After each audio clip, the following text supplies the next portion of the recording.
Hi guys, it's Michelle, and today's video is going to be yet another reincarnation stories video for you guys. I love talking about these stories, but they do freak me out. I can't lie. I can't act like I would be happy if what happens after we die is reincarnation. Truth be told, it scares the hell out of me. I'm just gonna be real.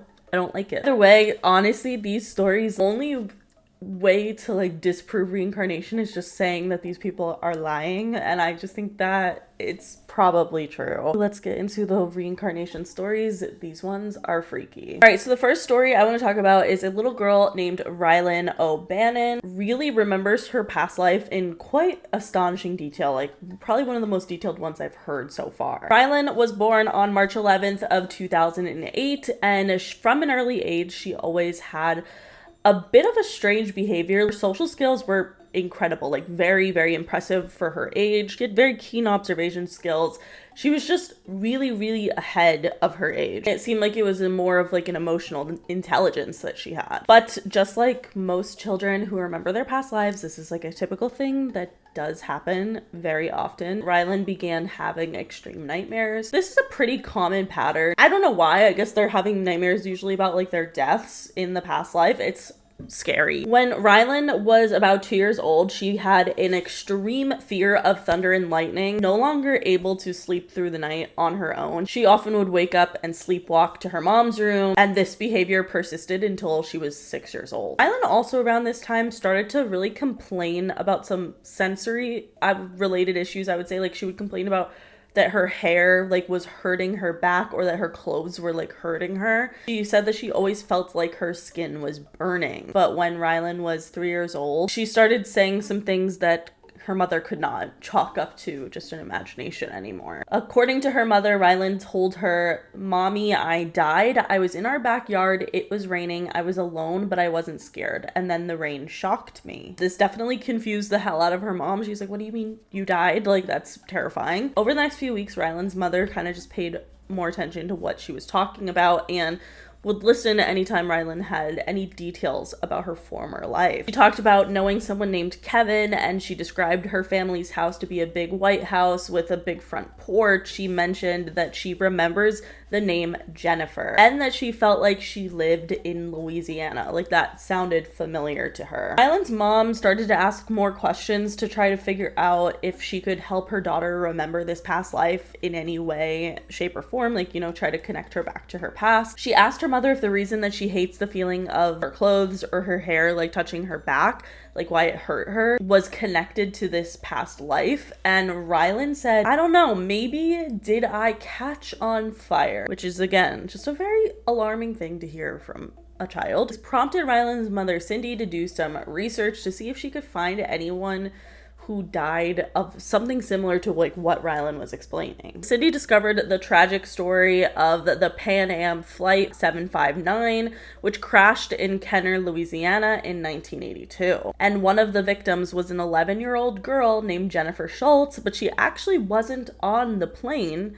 She was in her front yard. This perfectly matched everything that Rylan was saying. First of all, you got the name Jennifer. That's creepy. What are the odds that the name that your kid is saying is also the one person who died by literally getting hit by a plane? It also fit the narrative of her being afraid of thunder and lightning. I guess there was a storm at this point, which was maybe what made the plane crash in the first place. It obviously was going to make a loud sound, and unfortunately, this little girl caught on fire. Rylan's mother told her about Jennifer Schultz, and she asked, "Was I Jennifer?" And her mom said, "I don't know."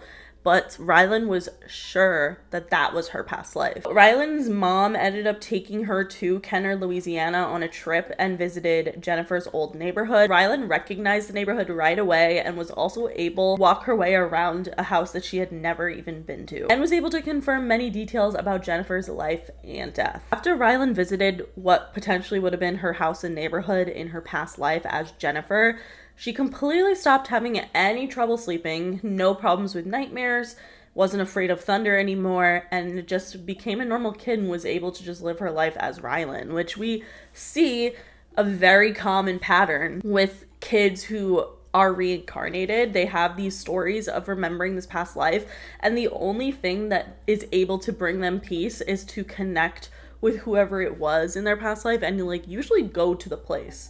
And I just think that's really cool and really, really crazy. I do believe it. Like, I believe it, and I don't like that. All right, the next case of reincarnation that we're going to talk about is a boy who believes that he is none other than Gianni Versace. So Max Alexander is a young boy from California who believes that he is the reincarnation of Gianni Versace. He basically has an extraordinary talent for fashion. He's very much a child prodigy, and he has a series of memories that connect him to Gianni's life. Max Alexander was born on February 19th of 2012, and from a very young age, he exhibited an unusual interest in fashion. By the time he was 4 years old, he was already sketching different fashion designs and showing an impressive amount of understanding for fabric and styles. His parents really encouraged this passion of his, and he was super talented at it from such a young age, drawing, creating designs, and then eventually was making his own clothes as a literal child. When Max was 6 years old, his fascination about the fashion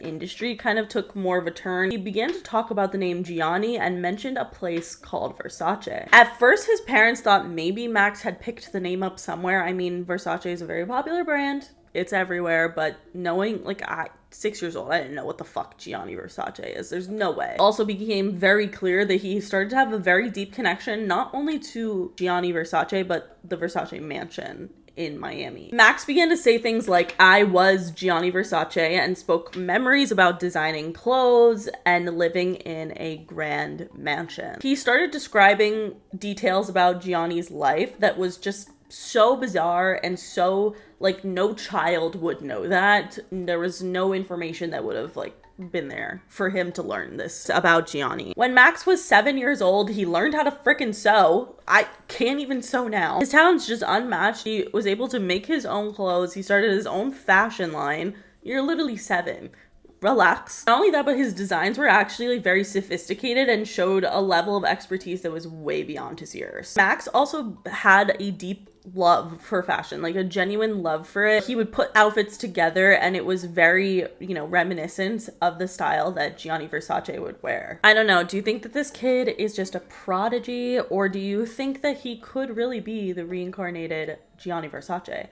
I think it's true. Let me know your thoughts on this because I just thought it was cool. Another celebrity reincarnation story that we're going to be talking about is this girl named Sherry Lee Laird, who believes that she is the reincarnation of Marilyn Monroe. Sherry Lee Laird was born on June 17th of 1963 in Ontario, Canada, about a year after Marilyn Monroe died. From an early age, she was always drawn to singing and performing, and her family noticed that she just had a very natural talent and undeniable presence of that of a stage performer. She just felt like she was going to be famous. Sherry began having nightmares as a kid of her life as a famous actress. She remembers dressing in very elegant gowns, attending movie premieres. Also, there was a lot of tumultuous circumstances revolving around her past life as an actress. As Sherry grew older, she actually began to have more of these dreams, and she would have dreams that she was a blonde actress who was adored by millions of people but deeply troubled inside. Then Sherry discovered Marilyn Monroe, and she just felt a huge connection to her. She started collecting her memorabilia, watching her movies. Sherry was just shocked that she had been quite literally dreaming about Marilyn Monroe's life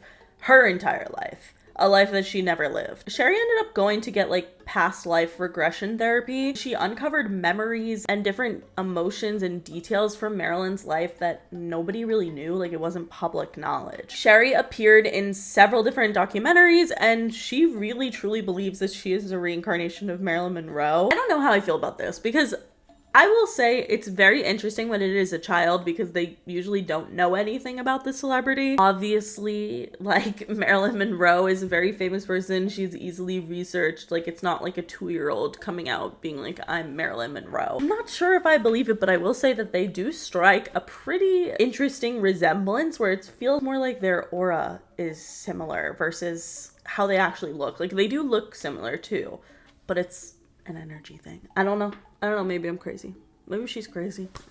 We're all crazy. All right, the last case that we're going to be talking about is about a boy named James Leininger, who honestly, this case was pretty nuts, and I really believe it. So James was born in 1998, and he was just like any other child. Then he started recalling weird things or just saying strange things that made his parents start to question if he was remembering a past life. James began having very vivid nightmares. Once again, like a lot of children who remember their past lives, he remembered flying on a plane and the plane being shot down by the Japanese. And he specifically said that he was flying a plane called Corsair. It was taking off from a ship named the Natoma. James was very specific in his memories. He would draw pictures and then he kept signing all of his drawings James 3, and no one really understood why. His mother and father, Andrea and Bruce, decided to do some research with the information that James had given them. They found, in fact, that World War II, there was an aircraft carrier named the USS Natoma Bay, and they also found records of a James Houston Jr. who flew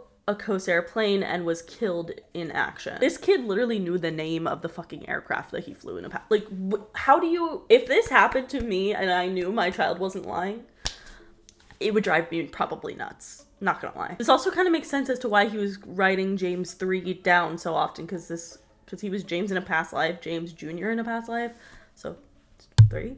The third. His parents were pretty astonished and freaked out by the fact that they had so many details about a past life, because honestly, sometimes you get these reincarnation stories happening, but it is rare that, you know, you get to connect an actual person to the past life, and it's always incredible when they do it. Like, I don't know how. But James's parents ended up tracking down surviving members of James Houston's squadron, and when he went to go meet with these veterans, not only did he recognize them, he also was just able to recall specific details about their lives and missions together that the veterans could confirm were true. I mean, skeptics can definitely say that maybe this kid watched some World War II movies or whatever, but there's just no way that he would have that amount of detail. I don't even think that that amount of detail can really be found on the internet, especially after meeting with the veterans. Like, obviously they didn't put every single mission that they like did on the internet and every detail about it, and there's probably just shit that there's no way that this kid would know without being the reincarnation of James. Where that he ended up having the same name in his new life, I believe it, and I think it's kind of cool. Imagine being in the army and then like years later someone who was on your team, squadron, I don't know what that is, they died in battle, and then you have this little kid coming up to you being like, no, this is me, and I like having these memories with them. That would just be fucking mind-blowing, you know? I don't even know. Either way, that is it for today's video. If you guys liked it, please give it a big thumbs up. Let me know in the comments below any other reincarnation stories that you want me to talk about. Also, if you have any personal reincarnation stories, like family members, friends, whatever, let me know, because I love reading them. That is it. Make sure you follow me on Twitter, TikTok, and Instagram, and subscribe for new videos every week, and I'll see you guys later. Bye.